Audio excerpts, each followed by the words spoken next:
So hello everyone, welcome to Technologic. And काफ़ी सारे लोग M4 मिनी जो है परचेज़ कर रहे थे, तो जो सब कर रहे थे वो हमने भी किया इस बार। तो ये रहा M4 मिनी, जो कुछ इस तरीके की पैकेजिंग में हमें देखने को मिलती है। क्रिटिकल एक्सप्रेस ब्लू डार्ट की तरफ से ये जो है प्रोडक्ट शिप होता है। मुंबई से बेसिकली मेरे को ये शिप हुआ था। ये हमने एप्पल की ऑफिशियल वेबसाइट से जो है परचेज़ किया है एंड एक दिन के अंदर मुझे ये रिसीव भी हो गया। मुंबई से शिप हुआ था, जयपुर में मैंने रिसीव किया है एंड इतना फास्ट मैंने आज तक कभी कोई सर्विस नहीं देखी, किसी भी कुरियर सर्विस की कभी नहीं देखी मैंने इतनी फास्ट सर्विस। तो बेसिकली इस वीडियो में हम 3 चीज़ें कवर करेंगे।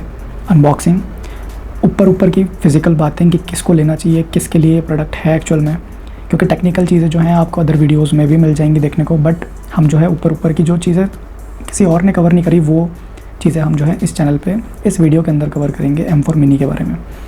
एंड उसके बाद में जो है हम प्राइसिंग की कम से कम प्राइस कहाँ पे मिलती है, क्योंकि मैंने ऑफलाइन स्टोर हो चाहे ऑनलाइन स्टोर हो, अमेज़न, फ्लिपकार्ट, एप्पल, सारे डिस्काउंट जो भी लग सकते थे मैंने हर एक जगह पे पता किया, मैंने हर एक जगह पे बात की है।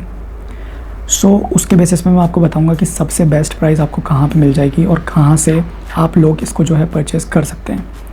तो चलिए वीडियो को शुरू करते हैं और अनबॉक्सिंग की तरफ बढ़ते हैं। सो हमें एप्पल की तरफ से कुछ इस तरीके की पैकेजिंग रिसीव होती है। सबसे पहले तो डोमेस्टिक प्रायोरिटी और क्रिटिकल एक्सप्रेस इस पर मेंशन है। अंदर हमारा है कार्डबोर्ड वाला बॉक्स भी है और उसके ऊपर जो है हमें कुछ इस तरीके की ट्रांसपेरेंट पॉलीथीन देखने को मिलती है।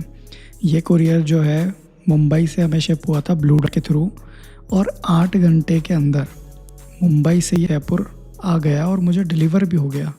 Like this is one of the most speedy courier services I have ever seen till now. मुझे इतना टाइम हो गया है शॉपिंग करते हुए, पर इतना फास्ट मैंने कभी नहीं देखा। लाइक मुंबई से 2 से 3 दिन लग जाते हैं जयपुर आने में। And I really love the service from the Apple. ये पहली बार मैंने परचेजिंग की है, तो कुछ इसमें हमें बिल भी मिलता है जिसपे एप्पल का ही जो है सिंबल वगैरह सब कुछ होता है, बिकॉज़ ये ऑफिशियली वेबसाइट से परचेज़ किया गया प्रोडक्ट है। एंड कुछ इस तरीके का हमें कार्डबोर्ड देखने को मिलता है सबसे पहले। उसके ऊपर सारी MRPs वगैरह मेंशन होती है एंड कुछ छोटी मोटी डिटेल्स भी। तो बॉक्स जो कार्डबोर्ड बॉक्स जो हमें देखने को मिलता है, ये भी डबल टाइप का कुछ इन्होंने पैकेजिंग बना रखी है सो दैट कि डैमेज कहीं से कहीं तक ना हो। और जो हमारा यूनिट बॉक्स है वो कुछ इस तरीके से दिखता है, जिसके अंदर साइड में मैक मिनी मैक करके चीज़ें लिखी हुई हैं एंड ऊपर की तरफ हमारा जो एक्चुअल मैक है उसकी इमेज बनी हुई है। एंड नीचे की तरफ 2 सील्स हमें देखने को मिलती हैं एंड कुछ नॉर्मल डिटेल्स। तो पहली सील हमने कुछ इस तरीके से ब्रेक कर ली एंड दूसरे में हमने थोड़ा सा दाग लगा के उसको इस तरीके से खोला कि सील ब्रेक ही ना हो। सो दैट कस्टमर्स आप भी थोड़ा सा ना ध्यान रखिए परचेजिंग करते वक्त। अगर आप कुछ अनऑथराइज्ड स्टोर से अगर आप कोई परचेजिंग करते हैं तो क्योंकि इस तरीके की धोखाधड़ी हो सकती है आपके साथ भी। तो ये कुछ इस तरीके से हमें सुंदर सा हमारा जो है मैक मिनी M4 देखने को मिलता है। बहुत ही अच्छा स्केल है, बहुत ही अच्छे इसके लुक हैं और बहुत ही कॉम्पैक्ट साइज़।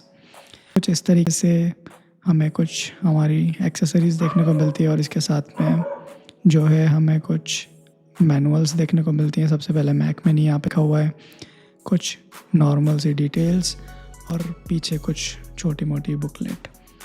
तो ज़्यादा डिटेल्स इसके अंदर है नहीं, ज़्यादा कुछ चीज़ें हमें इसके साथ में देखने मिलती नहीं है। और ये हमारी जो है पावर केबल है और जो हमारी मेन यूनिट है वो ये हमारा मैक मिनी M4, जिसमें पीछे की तरफ जो है पावर बटन है और आगे की तरफ 2 हमारे को पोर्ट्स देखने को मिलते हैं और एक 3.5 mm ऑडियो जैक, ठीक है। और पीछे की तरफ जो है हमारे पास पावर के लिए पॉइंट देखने को मिलता है, लेन देखने को मिलता है, HDMI पोर्ट देखने को मिलता है और 2 एडिशनल हमारे को USB-C टाइप पोर्ट, एक्चुअली 2 नहीं 3, ठीक है, बट पहले से जो है हमारा पोर्ट्स जो है वो कम हो चुके हैं। और ये जो पावर केबल हमें जो उसके साथ मिलती है उसको हम अनबॉक्स कर लेते हैं, इसको प्रॉपर्ली निकाल देते हैं और ये कुछ इस तरीके से बहुत मतलब सफिशिएंट इसकी जो है लेंथ मुझे लगी और क्वालिटी बहुत ही अच्छी है। सॉफ्ट भी है, हार्ड भी है, मतलब ज़्यादा ना सॉफ्ट है ना ज़्यादा हार्ड है। तो ओवरऑल जो है क्वालिटी बहुत अच्छी है इसकी। And this is the all about the product. And अब आगे बढ़ते हैं, तो आप इसको कनेक्ट कैसे किया जाए। तो मेरे पास मॉनिटर नहीं है, तो मैं इसको कनेक्ट करूँगा अपने लैपटॉप के अंदर। तो यहाँ पे हमने पाई बॉक्स करके जो एक अमेज़न पे हमें कैप्चर कार्ड मिलता है, उसको हमने परचेज़ किया है।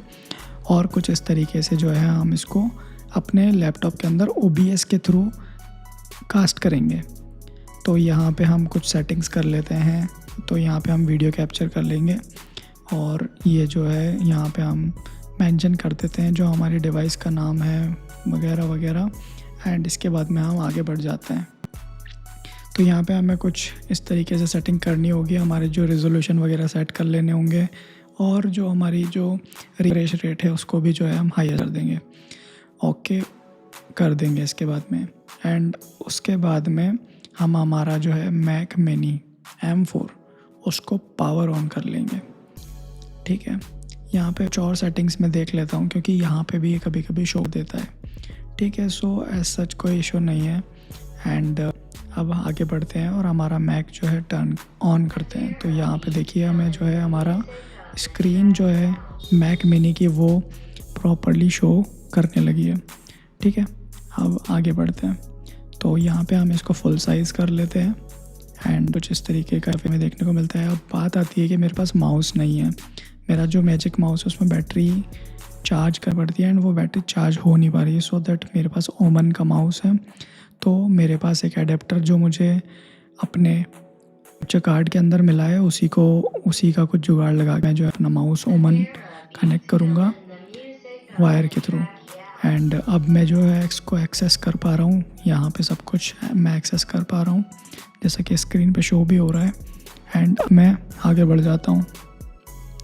तो यहाँ पे हमें लैंग्वेजेस वगैरह सेलेक्ट करने के लिए देखने को मिलता है।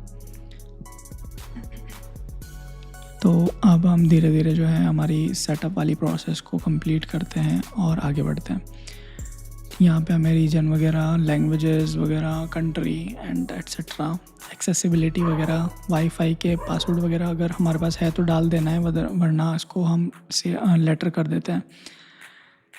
एंड उसके बाद में यहाँ पे जो है हमारा थोड़ा कीबोर्ड वगैरह का इशू आ रहा था, तो उसको भी हमने जो है जैसे तैसे फिक्स किया। एंड उसके बाद में लोकेशन पूछ रही है, तो लोकेशन के लिए आपको यहाँ पे ओके कर देना है जैसा ठीक लगे वैसा। एंड यहाँ पे तो हमें सेट अप लेटर ही करना पड़ेगा बिकॉज़ थोड़ा सा टाइम टेकिंग प्रोसेस हो जाती है ये। एंड यहाँ पे हम जो है दोनों ही डार्क एंड लाइट दोनों ऑटोमेटिक पे सेट करते हैं। एंड कुछ इस तरीके से हमारा जो है मैक मिनी जो है सेटअप हो चुका है सक्सेसफुली। एंड थोड़ा सा यहाँ पे कुछ कीबोर्ड वगैरह के इशू मुझे देखने मिल रहा है। सो अभी के लिए इसको जो है हम स्किप कर देते हैं। एंड प्रॉपरली जो है हमारा जो है प्रॉपर मैक जो है हमारे विंडोज़ लैपटॉप के ऊपर चल रहा है। यहाँ पे सबसे पहले जब मैंने सॉफ्टवेयर अपडेट चेक किया तो यहाँ पे हमें लेटेस्ट 15.1 सिक्योना का जो है हमें अपडेट देखने को मिला है। तो सबसे पहले हम जो है इसको अपडेट कर लेते हैं सो दैट कि हमारे जो है सब कुछ हमारा जो मैक मिनी का जो भी सॉफ्टवेयर्स हैं वो अपग्रेड लेटेस्ट वर्जन पे रन करेंगे। सो दैट सबसे पहले काम जो मैंने किया उसको अपडेट करने का किया। एंड बाकी सारी चीज़ें तो फिर बाद में हो ही जाती हैं। सो अभी ये देख पा रहे होंगे आपकी अपडेट एंड प्रॉपरली जैसे एक मैकबुक वर्क करती है ना, तो ये मैक मिनी जो है मेरे लैपटॉप पे शो कर रहा है। एंड बहुत ही सही तरीके से काम कर रहा है ये, मतलब मुझे कहीं पर भी ऐसा नहीं फील हो रहा है कि मतलब मैं अपने विंडोज़ लैपटॉप पे चला रहा हूँ। बिल्कुल ऐसा लग रहा है कि मतलब एक स्क्रीन है या एक प्रॉपर मैकबुक है। तो मतलब बहुत अच्छा एक्सपीरियंस मेरा रहा है। जो देख पा रहे हैं इसको ना मैंने लैपटॉप की स्क्रीन पर कैप्चर कार्ड के थ्रू लगा रखा है। तो अगर किसी स्टूडेंट के पास में लैपटॉप है विंडोज़ वाला और वो मैक यूज़ करना चाहता है और सोच रहा है कि यार फिर मॉनिटर लेना पड़ेगा मेरे को, माउस कीबोर्ड वगैरह, तो देखो यार माउस कीबोर्ड वगैरह तो ना 1000 रुपये के अंदर आ जाता है। बट बात आती है कि मॉनिटर की डिस्प्ले कहाँ पे होगा। तो यार सिर्फ एक चीज़ करनी है, क्रियो करके एक जो है कैप्चर कार्ड है अमेज़न पे मिलता है, 1000-1200 रुपये का कार्ड है, वो ले सकते हो। या फिर अभी जो मैंने एक जो स्क्रीन को मिरर कर रहा हूँ, ठीक है, अपनी स्क्रीन को जो मैं कास्ट कर रहा हूँ, तो ये पाई बॉक्स करके एक कैप्चर कार्ड है, ठीक है, 600 रुपये का ये। अगर किसी को थोड़ा अच्छी क्वालिटी में लेना है, 60 FPS तक की जो है हर्ट्ज़ का आपको रिफ्रेश रेट अगर मिल जाए तो आप डेफिनेटली जो है क्रियो को कंसिडर करें। अदरवाइज़ 600 रुपये में भी ये काम बहुत अच्छे से कर रहा है, ठीक है। बट मुझे उसमें थोड़ा सा क्रियो वाले में थोड़ा सा एक्सपीरियंस अच्छा मिला।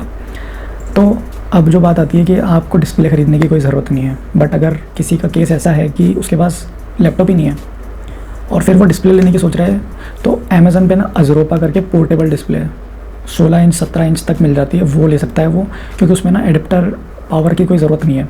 सिर्फ आपको मैक को पावर देनी है और वहाँ से आपकी जो है डिस्प्ले केबल जो है वो लगेगी HDMI वाली, ठीक है। और वो उसमें कोई पावर देने की ज़रूरत नहीं है, ऑटोमेटिक वो काम करेगा। तो ऐसा कुछ सीन है उसका। तो वो सबसे बेस्ट मुझे डिस्प्ले लगी अभी तक की, ठीक है। और उसमें 144 हर्ट्ज़ तक की डिस्प्ले मिल जाएगी, तो कहीं पर कोई लैग वगैरह कुछ नहीं मिलेगा आपको, सब कुछ बेस्ट टू बेस्ट मिलेगा। बट अगर उसके बाद में अगर किसी को ऐसा यूज़ है कि यार वीडियो एडिटिंग वगैरह कलर करेक्शन वाली चीज़ें करनी है, तो ViewSonic के मॉनिटर सबसे बेस्ट हैं। बहुत सारे चैनल देख लिए मैंने, बहुत सारी रिसर्च कर ली, एंड उसके बाद में जो कंक्लूजन मुझे मिला है वो यही मिला है कि यार ViewSonic के जो मॉनिटर्स हैं वो कलर करेक्शन के अंदर सबसे बेस्ट हैं, उससे अच्छा कोई नहीं है। बट अगर किसी को ऐसा है कि मेरे को गेम्स वगैरह थोड़ा यूज़ होता है, मेरे को दोनों पर्पज़ के हिसाब से लेने, तो वो LG या MSI की तरफ जा सकता है। They are sort of the best अगर दोनों पर्पज़ हैं। तो ये ऐसा कुछ है।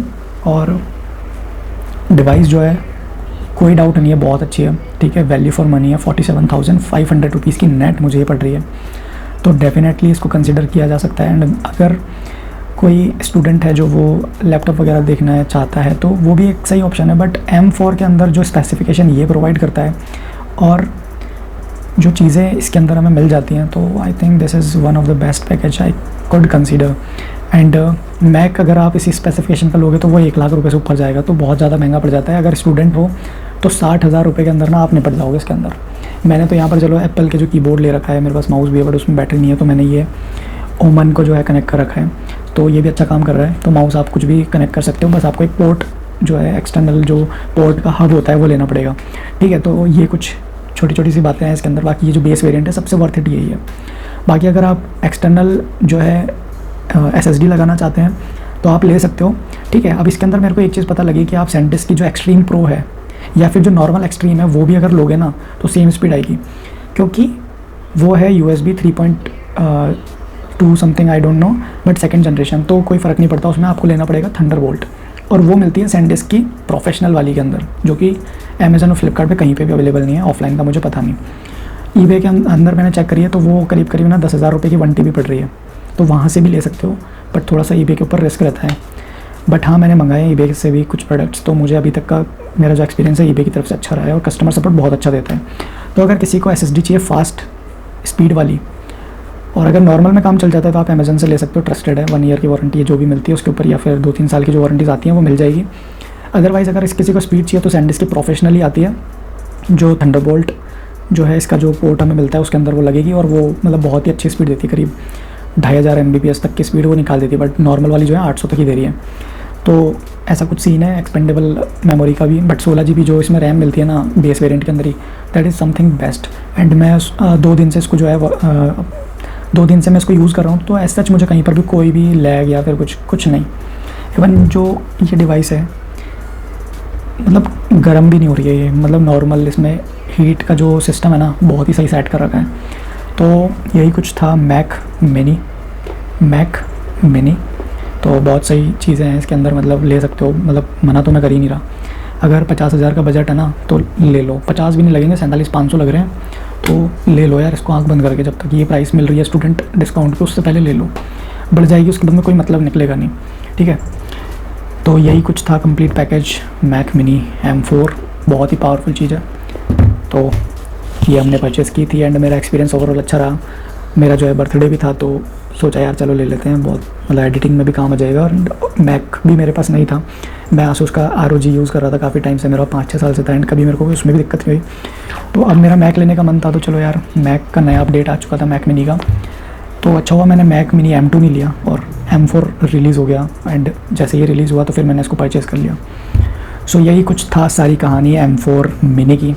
तो डेफिनेटली इसको परचेज़ कर सकते हो, चाहे आप स्टूडेंट हो, चाहे एडिटर हो, चाहे कलर करेक्शन वाले काम करते हो, या चाहे नॉर्मल वर्क भी आप करते हो, तो definitely this device is worth it.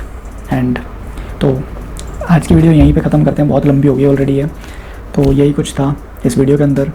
Thank you so much for watching technological, and please channel को सब्सक्राइब कर लेना अगर आप नए हो इस चैनल पे, and please do like, subscribe and comment. अगर आपकी कोई भी क्वेरी प्राइस के रिगार्डिंग या इस प्रोडक्ट के रिगार्डिंग कोई भी क्वेरी हो ना, तो प्लीज़ कमेंट कर देना, मैं ज़रूर आपको रिप्लाई दूंगा। एंड जो भी क्वेरी है ज़रूर कोशिश करूँगा कि आपको बेस्ट रिजोल्यूशन दूँ या फिर बेस्ट आपको सजेशन दे पाऊँ आपके यूज़ केस के थ्रू। Thank you so much for watching Technologic. See you again in the next video. Bye bye.